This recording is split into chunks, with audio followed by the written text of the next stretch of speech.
వారణాసిలో అన్నపూర్ణ ఆలయం కథ. అన్నపూర్ణ ఆలయ ఇతిహాసాలు. అన్నపూర్ణ దేవి పురాణం అనేది హిందూ పురాణాల నుండి వచ్చిన ఒక పవిత్ర కథ. ఇది ఆహారం మరియు పోషణ అందించే కరుణామయ దేవత అన్నపూర్ణ చుట్టూ తిరుగుతుంది.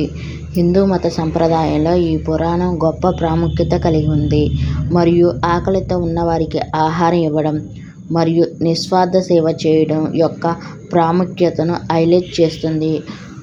పురాణాల ప్రకారం ఒకప్పుడు శివుడు మరియు పార్వతీదేవి సృష్టి మరియు జీవన ఉపాధి యొక్క స్వభావం గురించి సరదాగా చర్చలో నిమగ్నమయ్యారు. విశ్వం యొక్క సమతుల్యతను కాపాడడంలో ఆహారం మరియు పోషణ యొక్క ప్రాముఖ్యతను ప్రదర్శించడానికి పార్వతీదేవి అదృష్టమై ప్రపంచం నుండి తన శక్తులన్నిటినీ ఉపసంహరించుకోవాలని నిర్ణయించుకుంది. పార్వతీదేవి దివ్య శక్తి అదృష్టమవడంతో విశ్వం అంతా గందరగోళం మరియు కరువు ఏర్పడింది.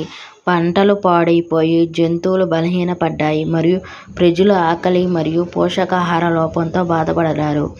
దేవతలు మరియు ఋషులు తీవ్ర ఆందోళన చెందుతారు మరియు ఈ సమస్యకు పరిష్కారం కనుగొనమని శివుడును వేడుకుంటారు. పరిస్థితి తీవ్రతను గ్రహించిన శివుడు పార్వతీదేవిని వెతుకుతూ బయలుదేరాడు.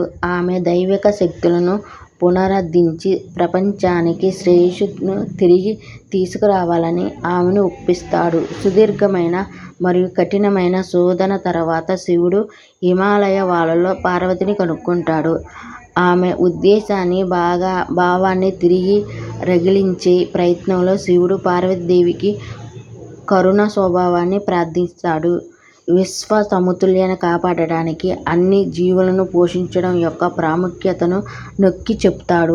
ఆహారం మరియు జీవన ఉపాధి ప్రాధాన్యత ఆమె దైవిక పాత్రను గురించి చెప్తాడు. శివుడి మాటలకు చలించిన పార్వతీదేవి ఆహారం పోషణ అందించే కరుణామయురాలుగా తిరిగి తనను తాను వ్యక్తపరచుకోవడానికి అంగీకరించింది. ఆమె బియ్యంతో నిండిన బంగారు పాత్రను పట్టుకుని అన్నపూర్ణ అనే అందమైన మరియు దయగల దేవత రూపాన్ని తీసుకుంది. అన్నపూర్ణగా దేవత కాశీ వారణాసి నగరంలో తనను తాను స్థాపించుకుంది. అక్కడ ఆకలితో మరియు పేదవారికి ఆహారం ఇవ్వడానికి ఆమె వంట గదిని ఏర్పాటు చేసింది. కాశీలో అన్నపూర్ణ దేవి ఆలయం సమృద్ధి మరియు దాతృత్వకి చిహ్నంగా మారింది మరియు అన్ని వర్గాల నుండి భక్తులు ఆమె ఆశీర్వాదం కోసం వస్తారు. అన్నపూర్ణ దేవి దైవిక కృప కాశీలో ఎవరూ మళ్ళీ ఆకలితో అలమటించకుండా చూస్తుంది. ఆమె నగరాన్ని శ్రేయస్సు మరియు సమృద్ధితో ఆశిస్తుంది మరియు ఆమె ఆలయంలో ఆకలితో బాధపడేవారు లేకుండా చూస్తుంది. మానవ జీవితంలో ఆహారం మరియు పోషణ యొక్క ప్రాముఖ్యత గురించి అన్నపూర్ణ దేవి పురాణం వివరిస్తుంది. ఇది నిస్వార్థ యొక్క సేవ భావన కూడా నొక్కి చెప్తుంది మరియు దైవిక తల్లి యొక్క కరుణ మరియు దయాదాక్షిణ్యాలు హైలైట్ చేస్తుంది. నేటికి ప్రపంచ నలుమూలల నుండి భక్తులు వారణాసిలో అన్నపూర్ణ దేవి పవిత్ర ఆలయాన్ని సందర్శించి ఆమె ఆశీర్వాదం కోరుకుంటారు మరియు అక్కడ అందించే ఉచిత సమాజ భోజనంలో పాల్గొంటారు. ప్రపంచంలో ఎవరూ ఆకలితో ఉండకుండా చూడడానికి కరుణామయ దాతృత్వను పాటించడానికి అన్నపూర్ణ దేవి ప్రజలను ప్రేరేపిస్తుంది.